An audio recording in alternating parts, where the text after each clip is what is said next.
વલસાડમાં 3 રેલવે ઓવરબ્રિજનું લોકાર્પણ કરવામાં આવ્યું છે અને વલસાડ ડાંગના સાંસદ અને લોકસભાના ધવલ પટેલે સાથે વલસાડના ધારાસભ્ય ભરત પટેલ દ્વારા 3 રેલવે ઓવરબ્રિજનું લોકાર્પણ કરવામાં આવ્યું હતું।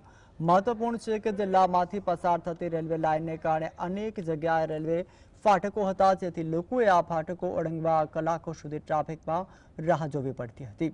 પરંતુ આખરે સ્થાનિક અગ્રણીઓના પ્રયાસ બાદ મંજૂર થયેલા 3 રેલવે ઓવરબ્રિજનું કામ પૂર્ણ થતાં સાંસદ અને ધારાસભ્ય દ્વારા રેલ ઓવરબ્રિજનું પણ લોકાર્પણ કરવામાં આવ્યું હતું।